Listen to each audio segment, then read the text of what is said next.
ಎಲ್ಲರಿಗೂ ನಮಸ್ಕಾರ. ಕರ್ನಾಟಕ ಪರೀಕ್ಷಾ ಪ್ರಾಧಿಕಾರದ ಕಡೆಯಿಂದ ಇದೀಗ ಜನವರಿ 17 ಮತ್ತು 18ರಂದು ನಡೆಯಬೇಕಿರುವಂತಹ ನಾನ್ HK ವೃಂದದ ವಿವಿಧ ಹುದ್ದೆಗಳ ನೇಮಕಾತಿ ಪರೀಕ್ಷೆಗಾಗಿ ಅರ್ಜಿ ಸಲ್ಲಿಸಿರುವಂತಹ ಅಭ್ಯರ್ಥಿಗಳ ಹಾಲ್ ಟಿಕೆಟ್ ನ ಬಿಡುಗಡೆ ಮಾಡಿದ್ದಾರೆ. ಜನವರಿ 17 ಹಾಗೂ 18ರಂದು ಪರೀಕ್ಷೆ ಇರುವಂತಹ ಅಭ್ಯರ್ಥಿಗಳು ಈಗ ನಿಮ್ಮ ಹಾಲ್ ಟಿಕೆಟ್ ನ KA ಅಧಿಕೃತ ವೆಬ್ಸೈಟ್ ಇಂದ ಡೌನ್ಲೋಡ್ ಮಾಡ್ಕೊಳ್ಬಹುದು.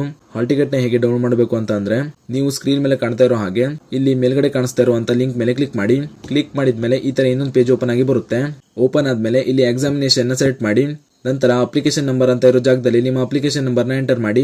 ಹಾಗೂ ಅಪ್ಲಿಕೆಂಟ್ ನೇಮ್ ಅಂತ ಇರೋ ಜಾಗದಲ್ಲಿ ನಿಮ್ಮ ಹೆಸರಿನ ಮೊದಲ 4 ಲೆಟರ್ ನ ಎಂಟರ್ ಮಾಡಿ.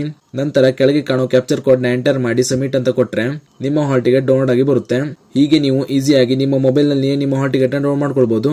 ಅದೇ ರೀತಿ ನಾನ್ HK ವೃಂದದ ವಿವಿಧ ಹುದ್ದೆಗಳ ನೇಮಕಾತಿ ಪರೀಕ್ಷೆಗಾಗಿ ದಿನಾಂಕ 19/12/2025ರಂದು ಬಿಡುಗಡೆ ಮಾಡಿರುವಂತಹ ವೇಳಾಪಟ್ಟಿಯಲ್ಲಿ ಕೆಲವು ಹುದ್ದೆಗಳ ಸ್ಪರ್ಧಾತ್ಮಕ ಪರೀಕ್ಷೆಯ ದಿನಾಂಕದಲ್ಲಿ ಬದಲಾವಣೆ ಮಾಡಿದ್ದಾರೆ. ನೀವು ಸ್ಕ್ರೀನ್ ಮೇಲೆ ಕಾಣ್ತಾ ಇರೋ ಹಾಗೆ ಬದಲಾವಣೆ ಮಾಡಿರುವಂತಹ ಆ ಹುದ್ದೆಗಳ ಸ್ಪರ್ಧಾತ್ಮಕ ಪರೀಕ್ಷೆಯ ಪರಿಷ್ಕೃತ ವೇಳಾಪಟ್ಟಿಯನ್ನ KA ಅಧಿಕೃತ ವೆಬ್ಸೈಟ್ ನಲ್ಲಿ ಬಿಡುಗಡೆ ಮಾಡಿದ್ದಾರೆ. ಇಲ್ಲಿ ನೀವು ನೋಡ್ತಾ ಇರಬಹುದು, ಇದು ಬದಲಾವಣೆ ಮಾಡಿರುವಂತಹ ಹುದ್ದೆಗಳ ಸ್ಪರ್ಧಾತ್ಮಕ ಪರೀಕ್ಷೆಯ ಪರಿಷ್ಕೃತ ವೇಳಾಪಟ್ಟಿಯಾಗಿರುತ್ತದೆ. ಈ ಹುದ್ದೆಗಳಿಗೆ ಅರ್ಜಿ ಸಲ್ಲಿಸಿರುವಂತಹ ಅಭ್ಯರ್ಥಿಗಳು ನಿಮ್ಮ ಪರೀಕ್ಷಾ ದಿನಾಂಕದ ಬಗ್ಗೆ ಒಮ್ಮೆ ನೋಡ್ಕೊಳ್ಳಿ. ಹಾಗೂ ಈ ಮಾಹಿತಿಯನ್ನ ಅರ್ಜಿ ಸಲ್ಲಿಸಿರುವ ನಿಮ್ಮ ಸ್ನೇಹಿತರು ಶೇರ್ ಮಾಡಿ, ಅವರು ಕೂಡ ತಿಳಿಸಿ.